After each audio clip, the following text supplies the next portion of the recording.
Confédération paysanne. Syndicat pour une agriculture paysanne et la défense de ses travailleuses et travailleurs. L'agriculture paysanne, une voie bien souvent disqualifiée d'office par les promoteurs de l'agro-industrie qui se donnent pour mission de nourrir le monde et qui la taxent de passéiste et non productive. L'agriculture paysanne, c'est le modèle agricole alternatif à l'agriculture industrielle qui est porté par la Confédération paysanne depuis la création du syndicat en 1987. La réflexion collective autour de la définition de l'agriculture paysanne a été menée tout au long des années 90 avec le soutien de chercheurs dans différentes disciplines pour aboutir à l'élaboration d'une grille d'analyse globale des exploitations agricoles. Il existe aujourd'hui une définition, une charte de l'agriculture paysanne et un outil de diagnostic de ferme qui invite les paysannes et paysans à se poser des questions sur leur façon de travailler. Le diagnostic de ferme aborde les aspects économiques, environnementaux, sociaux, sociétaux et même personnels puisqu'il touche à la notion de vivabilité du métier. Il s'agit bien d'une démarche ouverte et non d'un label excluant. L'agriculture paysanne se décline en 6 thèmes. La qualité des produits, le travail avec la nature, l'autonomie, la transmissibilité, le développement local et la répartition. Découvrez ce que recouvrent ces 6 thèmes par la voix de celles et de ceux qui pratiquent l'agriculture paysanne au quotidien sur leur ferme. Commençons par la qualité des produits.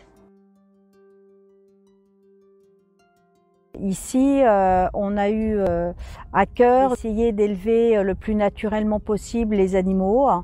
Donc on a déjà cherché à labelliser la façon dont on élevait par un label bio. On a une certification bio.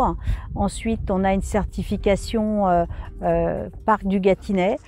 La qualité, elle passe aussi sur la façon dont on élève nos animaux. Par exemple, les cochons, ils ont des grands parcs, ils n'ont pas d'anneau dans le nez, pas de queue coupée, pas de dents limées. Il est important qu'ils puissent fouiller le sol parce qu'en fait, dans le sol, ils trouvent le fer qui est nécessaire à leur équilibre nerveux. En parallèle, on leur fait nous-mêmes, on leur fait de la farine avec des issues de triage bio pour les complémenter en dehors de la végétation qu'ils ont dans leur parc. Nous, on a à cœur sur la ferme de ne pas pousser les animaux pour une date donnée, c'est-à-dire qu'on demande aux consommateurs de s'adapter au rythme de l'animal et c'est quand mes animaux sont prêts qu'à ce moment-là, je les fais transformer. Puisque la qualité de la viande, elle passe aussi par le fait qu'il n'y ait pas de stress pour les animaux. Ça, c'est un élément qui pour nous est très important, de respecter l'animal. C'est de ne pas l'utiliser comme simplement un outil. On vit avec eux, on vit au milieu d'eux et pour nous c'est quelque chose qui est très important. On travaille aussi dans le cadre du pastoralisme avec des céréaliers bio. On fait quelque part le travail de déchômage et d'épandeur d'engrais. Donc ça permet aux céréaliers de moins traiter, d'avoir moins de problèmes de mulot sur le sol. Donc là on voit bien qu'il y a une vraie complémentarité qui peut se faire. On est dans des plaines qui sont plutôt céréalières en Île-de-France et là on voit qu'il y a une possibilité de renouveau et de retour d'élevage et c'est important qu'on puisse être complémentaires et travailler ensemble. Le travail avec la nature. Quand on dit paysan, on se dit d'un pays, on se dit aménageur. On produit pour nourrir, mais on est aussi producteur de biodiversité, de nature, d'écologie. Et quand on implante une culture, n'importe laquelle, ou un élevage, on a à aménager de territoire pour maintenir son écologie et avoir une entraide. Être paysan aujourd'hui, c'est être ancré dans la terre, mais avec le végétal et avec tout le cortège animal que ça peut représenter derrière. Donc on parle de nature, dans le sens d'aggrader, vraiment plutôt que dégrader l'environnement dans lequel on s'inscrit. Et il y a une notion de collaboration aussi, parce que bien sûr, on peut considérer être parfois un peu en recherche d'équilibre, voire en combat avec cet environnement. Mais je donne souvent l'image du judo dans cette relation-là, parce que parfois c'est plus de la force qu'on peut saisir de la part de cette nature pour aller vers une production saine et durable. Dans l'idée d'être proche de l'écologie de son territoire, donc dans cette idée d'aménager la parcelle autant pour son écologie que pour sa productivité, on a forcément des exemples à montrer en tant que paysan et on a milité pour aller vers une agroécologie. C'est ce qui m'intéresse en étant adhérent depuis quelques années à la Confédération paysanne par exemple, c'est justement pour pouvoir montrer et agir de façon active dans le partage, dans la pédagogie, dans l'échange autour de toute cette agriculture de révolution et en même temps une agriculture en partie perdue depuis quelques décennies qu'il faut absolument retrouver et il faut le porter haut et fort. L'autonomie.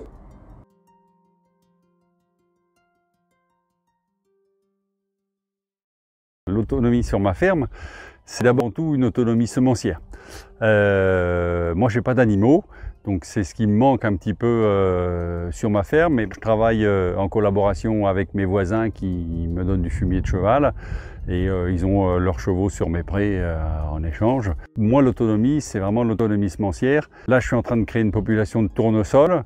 On va voir si on peut arriver à se passer des hybrides de tournesol. Et puis en maraîchage, c'est là vraiment où je déploie plus les efforts, quoi. Donc là, on produit des semences de courges, potimarron, butternut, courge delicata. L'autonomie semencière, pour moi, elle est vraiment importante et ça fait partie du projet de la Confédération paysanne parce que ça nous permet de gagner vraiment en sécurité sur l'approvisionnement de certaines variétés qu'on n'arrive pas à trouver. Il y a des variétés parfois qu'on cultive, qu'on apprécie et puis si le semencier décide d'arrêter de la multiplier, on ne la trouve plus sur le marché. Donc ça nous permet de sécuriser nos approvisionnements, mais aussi de réduire les coûts parce qu'on produit des semences à coût extrêmement faible.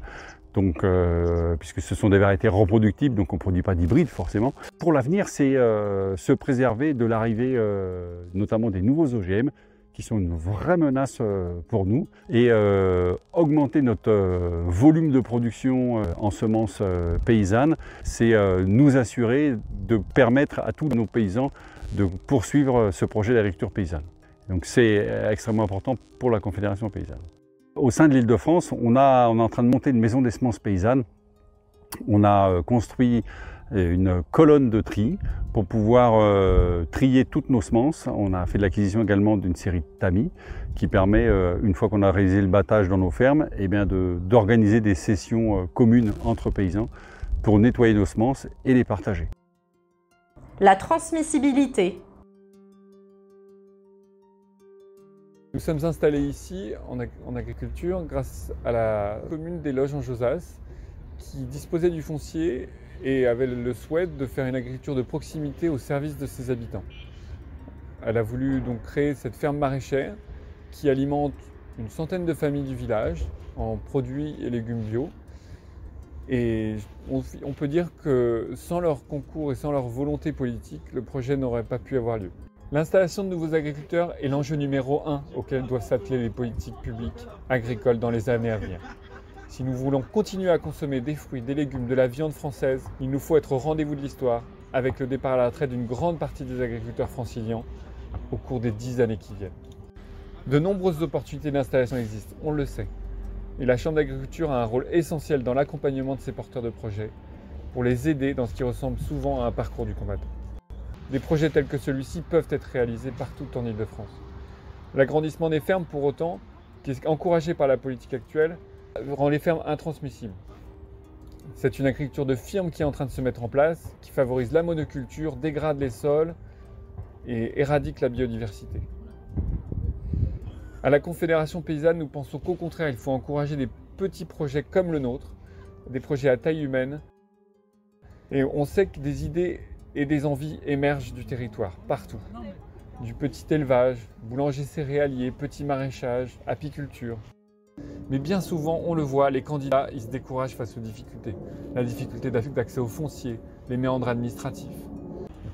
Voter pour la conf, c'est voter pour que la Chambre renforce son rôle auprès des candidats à l'installation, pour des campagnes franciliennes avec des paysans de plus en plus nombreux. Le développement local.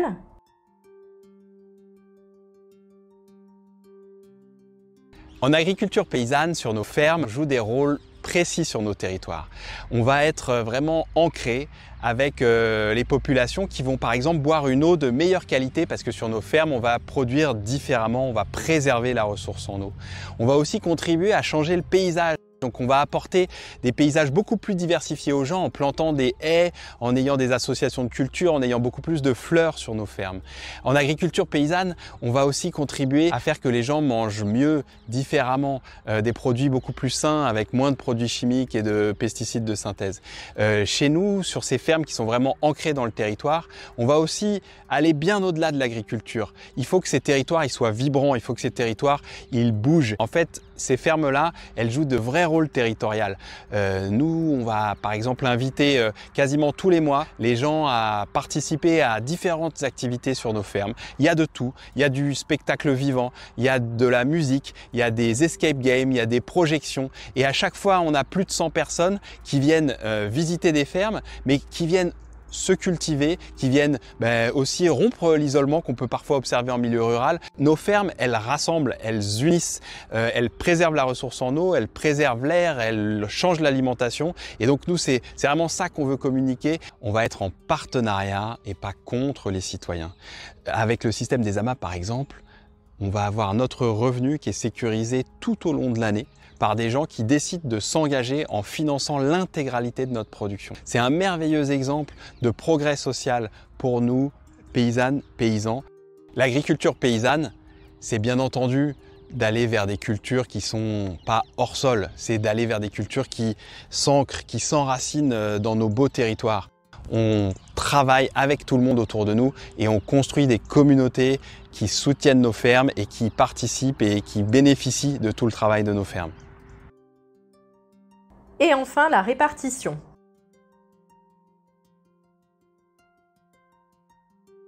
Ici, vous êtes au jardin et je suis arboricultrice avec mon compagnon Vincent dans une ferme collective qui s'appelle la ferme des Clos.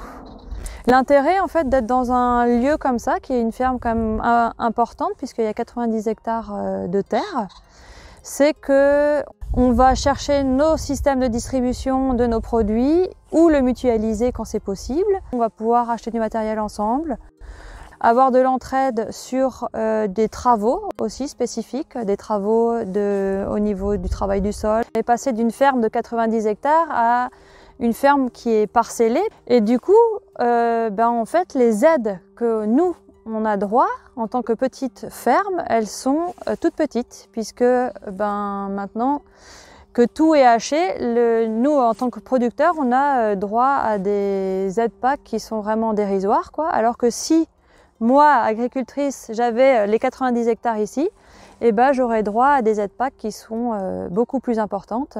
Ce système de ferme qui est du coup une nouvelle ferme collective nous permet de produire davantage de nourriture, d'être davantage diversifié, bien plus résilient. Il y a bien plus de biodiversité aussi avec ce type d'agriculture. Donc on a plein de produits différents à proposer à nos clients dans le tissu local, puisqu'on vend en local, tout est vendu en local ici. Et en même temps, on contribue aussi à la biodiversité du territoire, puisque une seule ferme de 90 hectares avec une seule culture, puisque c'est ce que c'était, et 7 personnes qui font différentes choses, forcément ça a un impact bien plus positif au niveau de l'environnement également. Pour conclure, je pourrais dire que pour des campagnes vivantes, 3 petites fermes en valent mieux qu'une grande. Malgré ce qu'en disent ses détracteurs, l'agriculture paysanne, elle est moderne et porteuse d'innovation. Elle permet de répondre aux défis économiques, démographiques, sociaux, environnementaux qui touchent l'agriculture et le monde rural. Les stratégies de recherche d'autonomie développées par les paysans en termes de diversification des systèmes de production et de valorisation, les liens qu'ils créent au niveau du territoire leur apportent davantage de résilience face aux crises. Et puis l'agriculture paysanne est la seule qui respecte la déclaration de Nieleni de 2007 et la déclaration des Nations Unies sur les droits des paysannes et des paysans et autres personnes travaillant dans les zones rurales de 2018, en garantissant notamment un droit à la terre, à l'utilisation des semences paysannes et à une alimentation saine et durable pour tous.